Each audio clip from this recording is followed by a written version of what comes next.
Let's go. Another episode of the College Sports Podcast for the fans, by the fans. It's none other than Blue Bloods College Game Time. It's Trey Smith. And it's Brandon Holmes. Once again, Blue Bloods College Game Time. Welcome to the podcast that's for the fans, by the fans. Trey, we are hyped up. Your boy is feeling good. I've been sipping the blue Kool-Aid, Michigan football, baby. We back. We back. Well, you know I'm getting hype about this game old Arkansas's got coming up next weekend, seeing if we can beat the old Aggies for the first time in a decade. But B. Holmes, before we even get to the episode, we've had a crazy weekend. We've had a phenomenal crazy We've had a crazy weekend. So listeners, right now, we just want to let you know, we've hit Sports Illustrated. So yes, we had a video featured on SI Hogs, Razorbacks, that if you go to our Twitter, or if you follow my Twitter, go to @It'sTreySmith. I've got it posted. You can see the link. We're going to get that up on our Instagram @BlueBloodsCGT. Go to either one, and you can see what we've got going with SI, Sports Illustrated. Pretty exciting. So we'll have more on that in the future as we kind of develop that partnership with them. And who knows what could happen, B, man. Blue Bloods, College Game Time. It's going everywhere. But in the meantime, until we're everywhere, guys, make sure you like and subscribe. We're on YouTube now. We're dropping clips all throughout the week, so make sure you follow us on YouTube, Blue Bloods College Game Time. Subscribe. Follow us on Spotify. Follow us on Apple Podcasts. Follow us on Twitter, Instagram, all those things, man. We need you guys to like and subscribe because we are getting ready to take over the national landscape of college football. I'm just declaring it right here, man. College sports in general. Man, I believe it. I receive it. Well, let's get to week 3. Let's just go around the country and let's hit a top 25 rundown, a top 25 score report. You take the odds, B. Holmes. I'll take the evens. Let's go. All right, man, we're going to come out kicking out the gate strong, man. We had the big SEC showdown, Alabama versus Florida. Alabama takes that one 31-29. Incredible game if you watched it, man. I don't know if you did, but I enjoyed it. I have a little something to say on that later, man. But, you know, I know what you say. Nobody's beating Bama, but Brandon has a bold – I'm known for it. I have a bold prediction on some stuff with Bama, but we'll cover that a little bit later. But that was a great game yesterday with Bama. Well, in case you haven't heard – you're not beating Bama. So I just got to throw that in there. All right, well, I'm going to hit number 2, Georgia over South Carolina, 40-13. I'll tell you what, those Bulldogs, in my opinion, just based off yesterday, they've made a case to be the number 1 team in the country, even though I still believe that you're not beating Bama. Oof, they look tough. Number 3, Oklahoma beats Nebraska 23-16. Tight game. I got more on that one. Yeah, you had a lot to say. We were texting about that yesterday. Great pick, though. One of the greatest picks from DJ Graham I've probably ever seen. Great highlight. We'll probably drop that on the Instagram and Twitter later this week. But, man, great game. Oklahoma takes Nebraska. Funny story about that interception was I was sending the article to a buddy that we were featured on Sports Illustrated, and I just sent the text. I was like, bro, ... to set it up. And he said, I already know. And I was like, oh, dang, news travels fast. He said, that interception. And I was like, oh, no, not that. No, not that. So it was kind of funny. And then we got number 4, Oregon, taking on the mighty Stony Brook. Beat them 48-7. I'll tell you what, another buddy of mine on Twitter, shout out to Derek Jackson, he said, man, it's going to take a special person to get Oregon up for Stony Brook after going into Ohio State's building and taking care of business last weekend. So he's like, I'm sure those kids had no interest in playing that game, but they took care of business, keeping the Pac-12 on the map. And that's what good teams do. Moving on to number 5, man. 5, man, Iowa, man, my sleeper pick in the Big Ten. Well, one of them from the Big Ten West. They take care of business with Kent State 30-7. I think they had something like 7 sacks in that game, man. That defense is playing strong.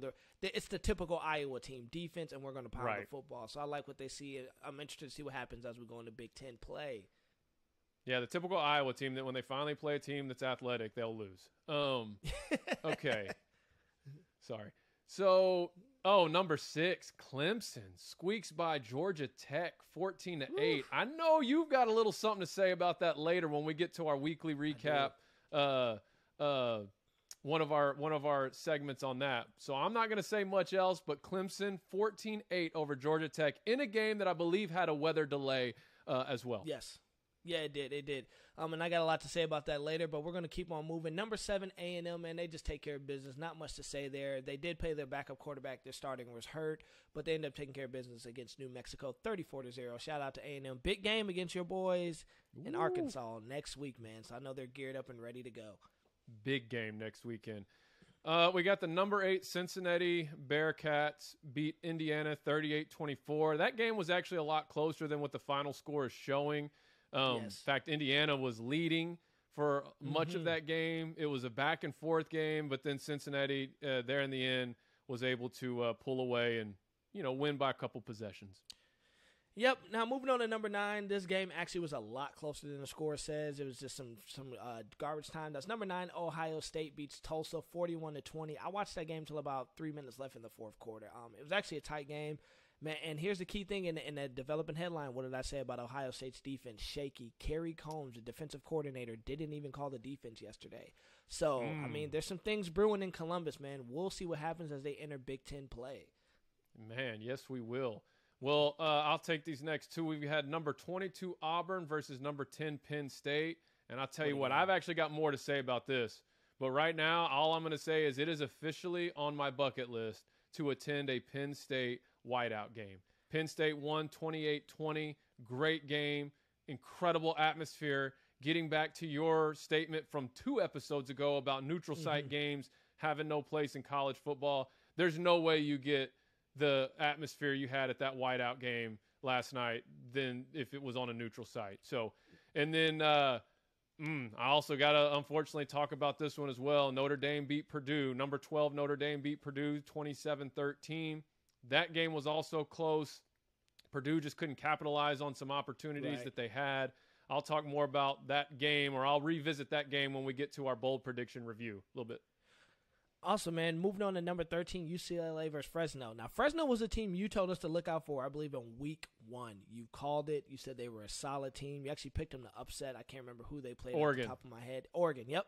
You said they were a good team, and, man, they did what they came to do. Fresno State upsets number 13 UCLA 40-37, man. Shout out to Fresno State and Pac-12, man. Pac-12. That's all I have to say. Well, we'll get to that with our mailbag right after we finish this score report. So, number 14 Iowa State 48-3 over UNLV. Yippee. Hey, the Fighting Ames. I know Iowa State. Trey Smith is your biggest fan. He's your biggest fan. Moving along here, man. We got Virginia Tech, man, number 15, loses in a rivalry game to West Virginia. They get upset 27-21. I actually almost picked them as the team to get upset, but I didn't even know if it's fair.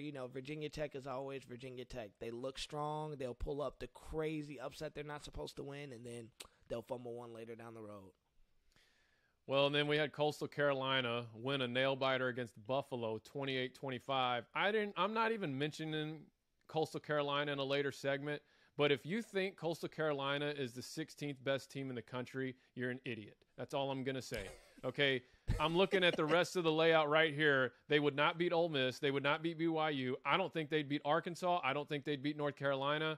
I definitely don't think they'd beat Michigan State, who's not even ranked, and they definitely wouldn't beat Michigan. So that's just my quick opinion on it. I'm not talking about them in the overrated segment. I've got a couple other teams I'm going to mention, but anyways, they did win. They're still undefeated. Congratulations. You beat Buffalo by 3 points.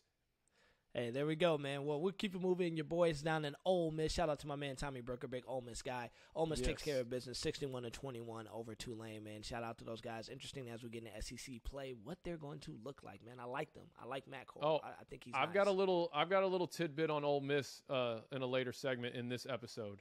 Actually, you got the next game too, B. Oh, yeah, that's right. We had BYU versus Arizona State. BYU takes care of business, 27-17. Man, BYU has started out strong. Man, they beat Utah, and then the Holy War for the first time in 9 years, to come back off of winning that big game to beat Arizona State in Pac-12 after dark. I think the Storming Mormons, man, we got to keep an eye on them throughout the rest of the season. They may shock some people. They might. And then, of course, the number 20 Arkansas Razorbacks took care of business against Georgia Southern. If you want a full recap, you can go to Hog Sports Illustrated. and you might see your boy in a video at the top of the featured article. So that's all I'm going to say. Then we got our boys, Mac Brown in North Carolina, man. Took care of business against Virginia, 59-39. Almost dropped a whole 60-piece on those boys, man. I like that. Good for them. Not too much to say outside of that as they're getting inside of a messy ACC play starting, I think, next week. So shout out to North Carolina on that one. And then, of course, the mighty Fighting Mel Tuckers, the Michigan State Spartans. They took care of business against the number 24 Miami Hurricanes, beating them 38-17. I know you're going to have more to say about that when we get to our bold prediction review, so I'm going to just leave it at that for right now. Awesome. And then last but not least, man, my mighty boys in blue down in A2 Ann Arbor handled business, almost set the record for the most rushing touchdowns in a game. And Michigan takes care of business, Northern Illinois, 63-10. It was a exciting, boring game, and that's exactly what I needed to kick my weekend off right. Man, good job to my boys in blue. Shout out, man. I don't want to spill the beans. We got some exciting things coming in the works, man, potentially with Michigan. So, man, that's the score report, man. I think, Trey, we're about to kick it over to the mailbag. We got a big mailbag question, man. Why don't you go ahead and let the listeners know what we're talking about today? Well, before I even say what the mailbag question is, I just want to say that literally overnight, I had to throw all my notes. I was so ready for this segment 24 hours ago. 24 hours ago, I mean, I felt like I had some fire for this segment. And then after the late night games played out, now I'm in a totally different – this segment's probably going to go from being 10 minutes to 2 minutes as far as I'm concerned. But our mailbag for this week is this. Is the Pac-12 a serious contender for the college football playoff, the CFP? They have not been represented in the CFP yet. I believe they are the only Power 5 conference that is yet to represent, except for, maybe the first year. 2015, Oregon versus lost to Ohio State. So other than that, they've pretty much gone ghost on the CFP. So, B. Holmes, you want to kick this one off? Yeah, man. So, like you said, if you'd asked me last week, I was high on the Pac-12, man. But that's why we waited a week. That is. You did say it. You said, let's wait a week. Because I liked Oregon, man. And Oregon's still undefeated. I like what they got. I like what Cristobal has going on out there in Eugene, man. I think he's building a strong culture. Even Thibodeau, who's going to be the number 1 overall pick projected in this next year's NFL draft, has not played in 2 weeks. So shout out to Oregon for taking care of business. The thing that shocked me yesterday, man, was Chip Kelly and UCLA. I mean, yes, Fresno State's a good team. But, man, you just coming off beating LSU, just coming off dominating week 1. Like, I expected at least UCLA and Oregon to hold up the end of the bargain. We know the mess that's happening at USC right now.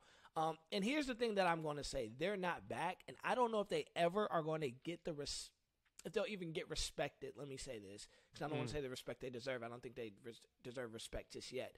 But you got to get USC back. That is the key to the Pac-12.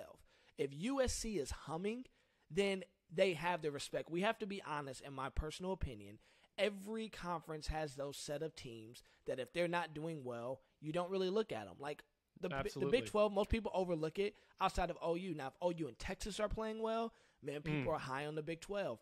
If USC is playing well, people are high on the Pac-12. You know, the Big 10, I'm going to be honest to say it, we've been carried by Ohio State and Penn State for the last couple years. SEC, Bama, and whoever else decides to be good that year. That's right. So I don't think the Pac-12 – now, I think if Oregon runs the tables, you got to honor it. They went on the road. They went to the Horseshoe. They went to Columbus. They took care of business. So you have to honor that. But I don't think outside of that, there's really a team that like kind of scratches the itch that makes me want to see. And I'm going to go on a limb and say this, Trey. Oregon isn't exactly like an eye-popping name that most people really want to see. We know them for their jerseys. We know them because that's where Nike's headquarters is at. But it's not like Kelly era. Chip Kelly era. But it's not like people are going to knock the doors down to go see. Because we have to admit, it's still a money grab, right? People want revenue. Revenue matters. And the team that has to get back in order for the Pac-12 to be taken seriously is USC. Can't be UCLA. Can't be Oregon. It has to be USC, which I think this is why who they hire, and we're going to talk about this later, but who they hire is super important, not just for their program relevance, but for the relevance of their conference. Well, I think two things. Okay. Getting back to this question, are they a serious contender? First off, I need to just address UCLA. Why on earth did Chip Kelly not wear his visor last night? Oh, you're right. I mean, visor Chip Kelly is immortal. That's true. And he goes into a potential upset game, and he was wearing a black regular baseball hat. So it was just a regular hat, not one of his visors, where he just dominated LSU. He's been getting this team on the roll. People are starting to pay attention to UCLA football and visor Chip Kelly. And then he goes out, puts on a regular hat, and loses. And now no one's going to care about what they do the rest of the way. So that piece, I don't understand. I'm not quite sure what his thinking was on that, but it really disappointed me because I was ready to come on this segment and really talk about how they have two potential teams, and really that's what a conference needs if you want to get representation. But here's what my thought is. Obviously, Oregon is going to be the only hope for the Pac-12 to get representation. The reason why I do think the Pac-12, they alone can help the Pac-12 be a serious contender is because I think that the Big 12 is not going to have representation. So here's what it's going to boil down to, okay? It's going to boil down to this. Does Notre Dame continue to run the table as they scratch and claw to their, 3 to 10 point wins? Because I'm going to talk about it in a little bit, but it's going to come down to Notre Dame. Okay, when I revisit my bold prediction, all right. Okay. Because if they run the table the rest of the year, regardless of their strength of schedule, they will be in the college football playoff. All right. Yeah. And then I believe that the SEC has a great opportunity, or a huge argument could be made to get two teams in, especially if Georgia runs the table. And then I think between Georgia and Bama, obviously one of them's going to lose in the SEC championship. You know who I think it is it's going to lose.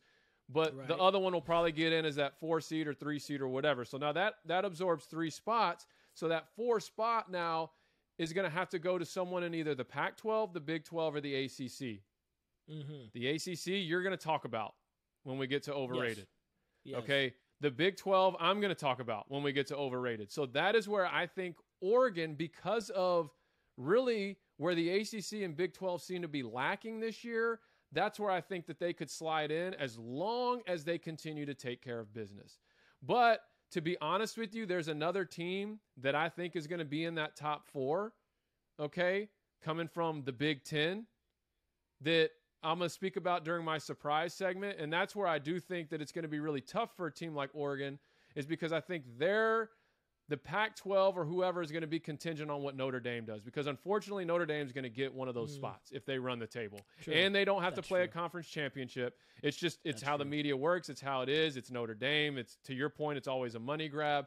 So I do think you're going to see a case for 2 SEC teams plus Notre Dame, and then really the other 4 Power 5 conferences competing for that last spot. That's a scenario we could see. So that's all I've got. If you want to get into this week 3 recap. Yeah, let's get into the week 3 recap. So let's remind those listeners what our week 3 recap is. We always go over our bold predictions that we made. We go over who was our biggest surprise, and then we go over our overrated. We got to insert the clip in there, so we don't have to do that every week. But yeah, we go over those 3. So man, do you want to just jump into, man, your bold predictions and kind of cover that from this past week? Yep. And then it'll kind of tie right into what I was just talking about. So my first bold prediction was Purdue over Notre Dame, because as I talked about last week, I do think Notre Dame is overrated. However, I watched a good part of that game, and Purdue had a lot of opportunities to win and take advantage and to come away with an upset. But Notre Dame is just that team that they have this like uncanny ability to just play to the level of their competition, right? But then all of a sudden you look up and they're 8-0 or they're 9-0. And then it's like they get this tremendous boost of confidence, and then it's like they blow teams out for the last 2 or 3 games, and then they take their week off for the conference championships and let all those guys beat each other up. They get either the 2nd, 3rd, or 4th seed in the CFP. Usually it's the 2nd or 3rd seed, and then they end up getting dominated by either Bama or Clemson or whoever it will be. Now, because of how things are laying out, could this be a time where Notre Dame could make some noise in the college football playoff? My take is no, I don't think so. Could I see them continuing to scratch and claw away and just gutting out win after win after win, and then all of a sudden we look up and they're 8-0 like they've shown a tendency to do in the past, and then they get that confidence boost and dominate their last few games that are usually against lesser opponents? Yeah, sure, I could definitely see that. Right. So I definitely missed that one. In fact, I was 0 for 2 this week in my bold predictions. I mean, I really thought Purdue coming in confident, playing the way they've been playing, their quarterback, they've got a stud receiver. I just thought they were going to do it, and they did not, as we already discussed in the top 25 score report. And then my other one, man, I had Jackson State over ULM. You know, I thought maybe the HBCU would come in and take care of a FBS team. And to be honest with you, I watched that game as well. That was on my iPad game because they usually are on like ESPN3. So I'll have that on my iPad while I had the Penn State Auburn game on the big screen. But I was pretty locked into it, and their defense looked great. They lost their stud linebacker, who was a transfer from Florida, from the Florida Gators, who's been dominating all season. They lost him in the first quarter to a targeting penalty, and so that really obviously hurt. However, it's not like their defense just struggled the rest of the way, because let me see if I can pull up the final score. It's like 12-7 or something. It was really it was a one-possession game in the end, and it was 12-7. That's right, 12-7. So, and here's how it finished. Jackson State was receiving a punt with about a little less than 2 minutes to go. So I thought, here we go. We're going to get to see if Shedeur Sanders can lead his team to victory. They fumbled. They still got the ball back with now only 20 or 30 seconds remaining. And then Shedeur Sanders tried to spike it with only 2 seconds on the clock, which you can't do that. Anything 3 seconds or less, they just end the game. So basically the game ended on a spike that was made with not enough time left. But I'm going to tell you this, B. Holmes, and I'm going to be keeping my eye on this. Shedeur Sanders had a lot of opportunities in that game to will his team to victory. And look, the quarterback is just one player, right? Right. He's just one guy. And I don't know if it's the guys that are around him just weren't providing any help, but they really stifled him, that ULM defense. I mean, that Jackson State offense looked a lot like it did in week 1 against FAMU. And so on one hand, I'm thinking last week they figured it out. Shedeur came out and dominated. But then this week it looked like a rehash of week 1. So I'm wondering, as Jackson State gets into conference play, who are they? Are they going to be a team that just solely relies on their defense all season? Or are they going to be able to get that offense back in rhythm, which obviously is going to rise or fall on the arm of Shedeur Sanders? Because don't get me wrong, the kid can make his passes, the kid can throw. But man, it just last night he struggled, and their offense really struggled. Obviously, I'm sure Coach Prime is in the film room right now figuring out how they need to make and correct make the corrections they need to make. But man, I was pulling for them. I was hoping they do it. But here's a little you want a little fun fact on ULM? Yeah, let's do it. Their head coach is Terry Bowden, okay, the son of the late great Bobby Bowden, and their offensive coordinator. Do you have any idea who it is? No, I wouldn't know. I'm going to be honest. I wouldn't know that at all. I'll give you a hint. It's a former Michigan head football coach. Rich Rodriguez? Yes. Really? Yeah. Wow. I would have never guessed that. So I learned that last night. Interesting. But, which makes sense because, I mean, the team did play with an edge and a toughness. I mean, obviously their offense wasn't just lighting it up either. Right, but I saw Rich Rod was their offensive coordinator. So anyways, that's my bold prediction review. What about you? You actually got a dub on one of them, I think. I did. I went 1 for 1, man. So my first one, let's just kind of cover it, was OU versus Nebraska, man. That was the big one. And I felt it all week. We were texting about it. I was like, I think Nebraska has it in them. And honestly, if you watch this game, and I got Some people were in my mentions, these OU fans that I know, we knew. And here's the thing that irritated me about it, right? They waited till the game was over to say something. It was like, oh, you weren't talking trash when you guys were when Nebraska was shooting themselves in the foot. You were literally waited till the game was over to say, they were like, that's right, we weren't losing. I'm like, where was this energy during the game? Because I know you saw it. They need to go watch that clip of MJ on The Last Dance when he's got a cigar and his baseball bat and he goes, no, that's a sign of a good man. If you can talk while you're behind or the score's tied, you know what I mean? They need to go watch that little clip. You need to go watch that clip. And so, I mean, we watched the game. We were texting during that game. Nebraska was just shooting themselves in the foot. And I'll give Scott Frost this. He designed a great game plan, man. He designed a great game plan. He put Nebraska in a position as far as play calling to win. Nebraska could just not stop shooting themselves in the foot. And before the season started, I was really high on Spencer Rattler, man. Really high. I think he was going to be the potential #1 overall pick. Lincoln Riley and his reputation with quarterbacks. I mean, he went from Baker to Kyler to Jalen. I mean, Spencer was supposed to be the next guy. And I don't want to say look pedestrian, but he looks like his ceiling is a little bit lower than those other guys. I mean, now he made some throws that I was like, wow, that's I mean, the arm talent is there. But then it's like the decision-making, the moxie, the poise. Something's missing. And so I'm going to say it. I'm still not sold on OU. I think if somebody can get them, it's just going to depend on who. And now we know they're entering into the Big 12 play. I don't know. Big 12, OU could lose a game. It's going to be like 69-63. We don't know. Yeah. I'm just not super high on them. I feel bad for Nebraska. Man, they're actually a decent team. They just can't get out of their own way. And I don't know if they'll do it soon enough to allow Scott Frost to sit on that seat. I think if he wins this game, the whole Scott Frost narrative changes. Nebraska's now 3-1. You can look at the loss to Illinois like, hey, it was Russ. They came out. But, man, to lose the way they did to Nebraska was just typical Scott Frost era. And so sad to see that, especially as they're entering into Big Ten play. It's about to get rough because the Big Ten looks really strong this year. Now, my second one, man, I was pumped. I called it. We talked about it all week. I had a friend who's a Miami fan. He went to the game yesterday, so we're texting to my boy Edwin. I've shouted him out before. The Fighting Mel Tuckers, baby. Let's go. The Fighting Mel. And here's where I feel conflicted, Trey. I want to root for Sparta so bad. Like, I want to root for them so bad. Like, I find myself like, oh, my God, let's go. And I'm like, I hate.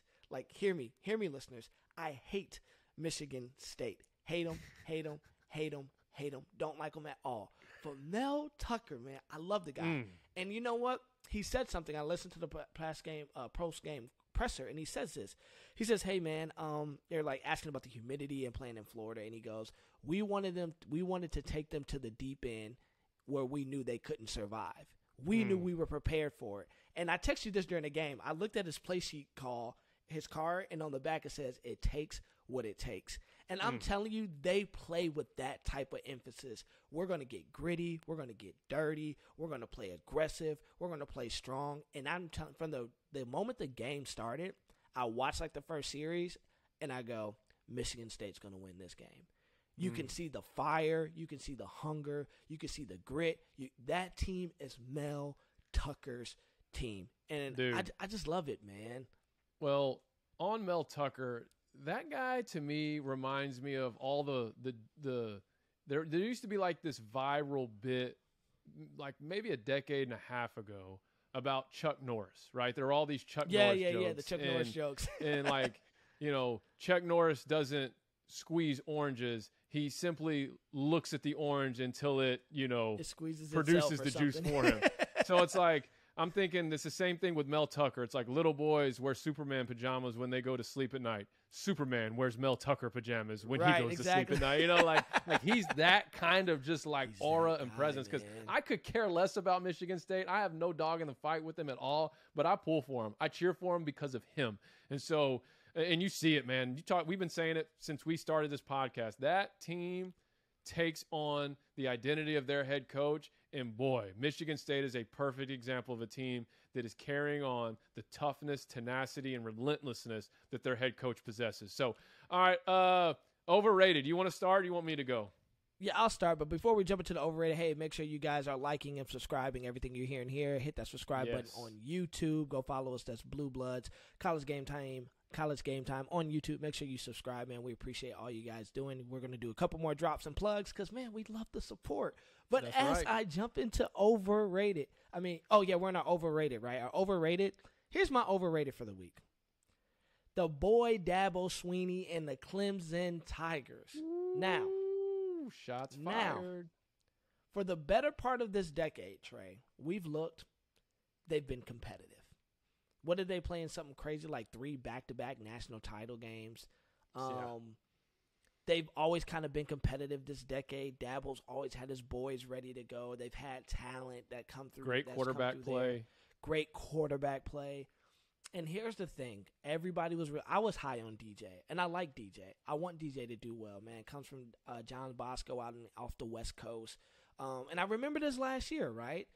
Everyone was saying, like, was he going to push Trevor Lawrence? What was Dabo going to do to get DJ in the game because of how good he is?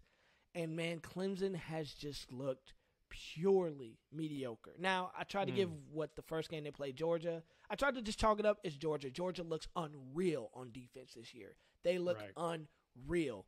Yeah, but then I watched this team play Georgia Tech last night. And this is the same Georgia Tech team that lost to Northern Illinois that Michigan just beat 63-10. So this shouldn't have been even a close game. And really, I think they were actually about to lose, but I don't know if you saw it. The fourth play call that Georgia Tech made at the end of the game was terrible. Like, they should have tested the edge. And so I'm looking at Clemson, man, and I had to ask, I'm like, is this era over? Like, is this era over for Dabo and Clemson? Because we know they have made their mark on high-powered, efficient offenses, man. They got dudes that can go make plays. They got athletes they're going to put in space. They always have really good quarterback play. I mean, I'm going to take us back. You got to remember, like, Taj Boyd. Like, Taj was the dude. You had Deshaun Watson. Like, Sammy Watkins. Hopkins. All these guys for the past decade, man. These are Clemson Tigers. And I'm looking at that team, and I'm like, who's your guy? Like, who's your guy? Like, you used to be able to look at Clemson and say, that's the quarterback and that's their receiver, that's their running back. Yeah, 4 of them. There's always somebody. And I just for me, I think they're overrated. I think the ACC in its entirety this year is overrated, but I always expected kind of Clemson to do what they do. And, man, if I'm being honest, they just looked mediocre, and I don't – if that's the case, and from what everything else we've seen in the ACC, I don't think they have anybody that's willing to even compete in the CFP this year. And Clemson, who probably would have been their best bet, unless Dabo just kind of figures it out middle of the season, which I don't think he can. I'm not really sold on DJ just yet. Maybe it's the offensive play call. I don't know what it is. I just don't think Clemson has it. What I think it is that, and I said this in an earlier episode, like, Clemson has always just been a team that could just do what they do. You did say this.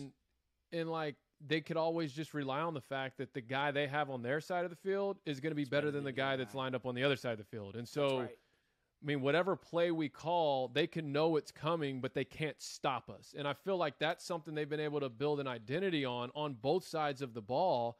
Right. Where now maybe just, I don't know what it is. I mean, obviously you hit a hotbed of talent for so many years that maybe the guys right now, like, they don't have quite that ability, and it's been a challenge maybe for the coaching staff because they're like, man, we're recruiting the same level caliber of players, but you still just don't know what that kid's going to turn into until it's actually time to lace him up and get on the field. So I think that could be part of it. Real quick, we skipped the weekend surprise, so we'll do that right after overrated. Normally we go bold prediction review, weekend surprise, then overrated. That's my fault. I just realized that while you were talking. So I'll go ahead and do my overrated and then my weekend surprise. You can do your weekend surprise, then we'll hit true minute drill. So let's do it. My weekend overrated is OU, and you've already kind of talked about them a little bit. And let me just clarify this as well, especially from last week, because I got a little bit of flack when I was talking about Notre Dame. And you did. We're not saying overrated does not mean you're saying it's a bad football team. So, like, for me, I'm not saying OU is a bad football team. I'm saying they're overrated. Right. OU has a very good football team.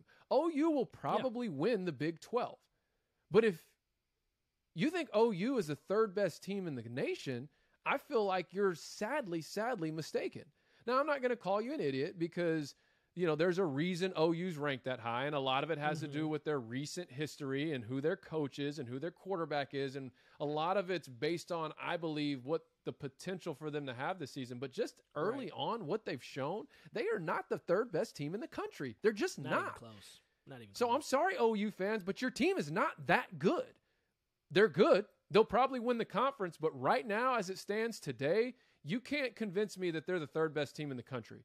And so I do think that there's a good chance that they're going to lose a conference game, maybe two. And I'm going to go ahead and say this. I think they're going to lose to the Longhorns. I think they're going to lose to the Longhorns. I do. I think that rivalry game always gets a little weird, no matter how good or bad each team is. That is true. Not that OU hasn't just blown Texas out time again here and there. Right. I just have a feeling that this might be a year where they lose that game. And I also think, as much as it pains me to say this, I think they also got to watch out for a team like Iowa State.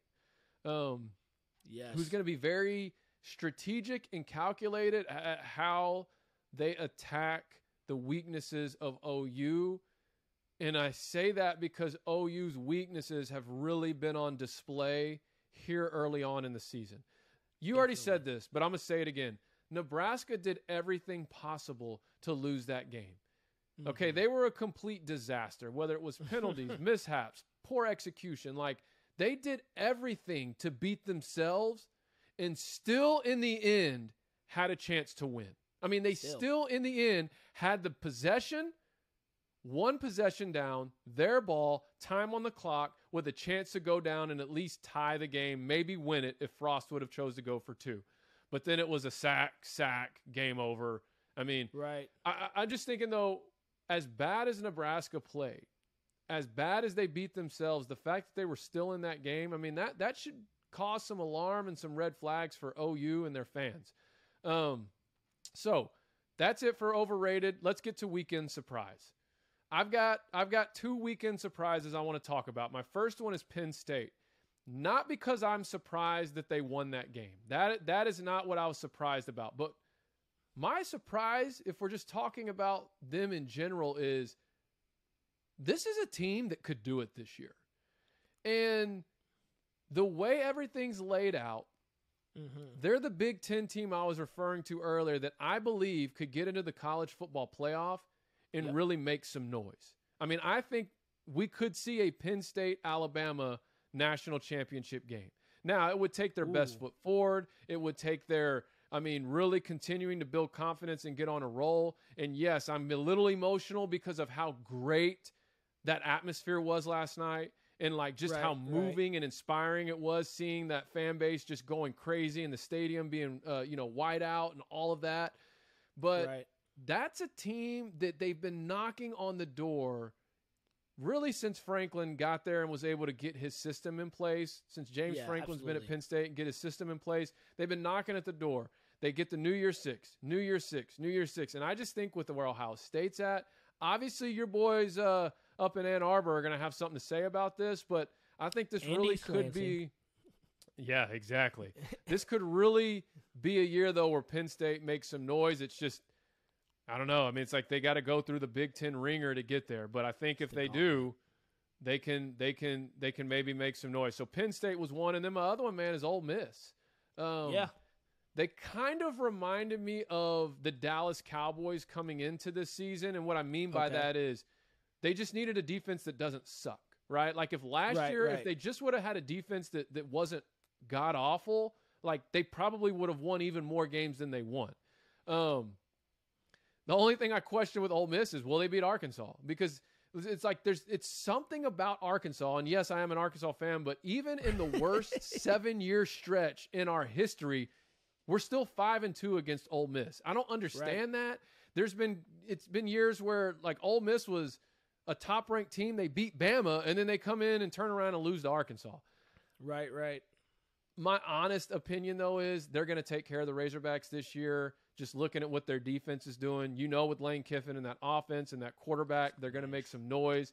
But that is kind of my big question mark on them. Like, man, are they going to beat Arkansas? You know, Right. Let's not talk about Bama or LSU or any of these other guys. But they were a weekend surprise for me because that defense, man, it looks stout, and you know their offense was going to be good. So I'm very much keeping an eye on, not just because they're a conference division opponent of my team, but you know they're a team I could see maybe kind of subtly making a lot of noise. And by the time we get later on in the season, you're looking at going, wait, maybe they're trying to make a statement for the SEC West, but I'm not ready to make that bold prediction just yet because I still firmly stand by you're not beating Bama. Well, man, I'm gonna go into my my biggest surprise, man. Speaking of your boys, Bama, one of my weekend surprises, right? When we speak about Bama, we've been speaking about Bama 3-4 weeks now, right? We've been saying Bama is impenetrable. Man, I'm about to mispronounce the word. What is it? Impenetrable. You got it. Impenetrable. Impenetrable. There it is. Guys, I did really well on my SATs, actually, so I'm very intelligent. Just stumbling on that word this morning. But we looked at that, right? I watched the Bama-Florida game. Could there be, this is my biggest surprise, right? Could there be that there's a weak link in the Bama armor? They have magnificent quarterback play. Magnificent. Bryce Young is the truth. I think Bryce Young is going to be the 2023 #1 overall pick in the NFL draft. Put it on wax. When this comes up next year, I want us to replay this clip. I think he's going to be the 2023 #1 overall pick in the NFL draft as long as he stays healthy. The offense is immaculate. The thing that I saw, though, the weak link, was the run defense of Bama. UF was able to put, I think, something like 284 rushing yards on them. And if you look, if you watch the game early on, like I actually fell asleep. I was having my after-win coma from the Michigan game. But I wake up at halftime because in the early Bama was putting it on them. I'm like, man, I'm about to catch a nap, get ready for this night game. And then what I see is like, wow, Florida really was running it on Bama. And it made me think, and I'm scrolling through Twitter and I'm reading, some of these experts and what they have to say. I'm like, could the run defense be the thing that helps teams at least stay in the game to give themselves a shot? Because Florida was really, they missed the extra point. That's why they had to go for 2 at the end of the game. If they don't miss the extra point, the game ties. You got momentum on your side. Maybe you do the impossible and beat Bama. Maybe. So that's all I'm saying. I'm not saying someone's going to dethrone them, but I'm saying that was my biggest surprise, that there is a weak link, so to speak. Now, we know Saban's a great coach. He's going to try to cover that up. But this is week 3, man. I don't know what more you can cover up. If you're going to be weak on run defense, you're just going to be weak on run defense, and it's going to be a bend, not break mentality. So that's just kind of my biggest surprise when it comes to this past weekend. Outside of that, man, I got to say this Georgia defense. Georgia, now my friend Jaron Prince says this every year. We were laughing on Facebook. He's like, this is going to be Georgia's year. And my buddy goes, you say this every year. Stop it. Just stop it. Just stop. Every year we hear Georgia's this year. But I looked at Georgia. I watched them play South Carolina. And it's just South Carolina, right? But South Carolina gives them fits every year. And, man, that defense looks incredible. JT Daniels at quarterback, the USC transfer. The kid, he's going to be a top 5 pick, I believe, as long as he stays healthy. And so I'm going to say, man, Georgia's defense was the biggest surprise because week 1, I was like, okay, they play Clemson. We see who Clemson is, right? They had a tune-up game last week. I can't even remember who they played. But they came into an SEC foe who normally gives them fits. Mercer. No, Mercer played Bama last week. Oh, I'm sorry. Yeah. Yes, but Georgia played a team like Mercer last week. Yeah. But then they come in and they dominate South Carolina from the jump. And so I was really surprised, man. So those are my 2 biggest surprises, man. Bama has a weak link. Georgia has a stout defense. When these 2 play each other, I think this is going to show – we're going to find out who's going to be the SEC champion this year when those 2 face off in a couple weeks. Oh, yeah. Well, what's interesting about Bama is that it's like their identity on some level has shifted from the early years of Saban where their staple was stopping the run and, just dominating and suffocating teams with their defense. And then it seems like really as they shifted into like really Tua's era was then it was like, okay, well, we'll just go outscore everybody. We'll still play solid, good defense and have like great players on the field and first-round draft picks all over the field, but like we're just going to go outscore everybody. So that's an interesting take, and I'll be curious to see how that plays out. So with that being said, B, we've reached that time. You know what time it is. It's time for the True Minute Drill. Hey, What's before up? we jump into that, guys, make sure you guys like and subscribe. Find us on YouTube, Blue Bloods College Gametime. Subscribe to us there.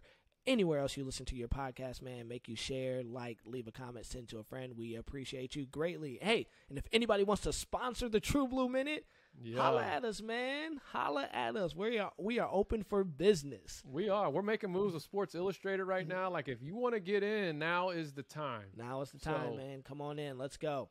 So what's the True Blue Minute this week? We're going to talk about this USC coaching search. So you could say who you think they should hire and why. You could say what you think they should be looking for and why, but really anything pertaining to this USC coaching search, because in case you did not know, they fired their coach this week. They did. Coach Helton, Clay Helton, right? Yeah, I keep wanting to say his brother's name. But Clay Helton got fired. I posted on Twitter when it happened. You can follow me at It's Trey Smith. But boy, when USC fires a coach, they're always good. They don't always fire a coach, but when they do, they make sure it's in season. It's in the middle of the season, baby. They left Lane Kiffin at the tarmac. They left, pretty sure Sarkisian got cut middle of the season, and then now Clay Helton getting cut in the season. So, anyways, they're open. Their job is open. There's a lot of candidates being tossed around. You want to go first, or you want me to go first? Yeah, let me go first, man. I need to get this off my chest. Okay, well, you know the drill. Start on the whistle, end on the buzzer. Let's do it. Here we go.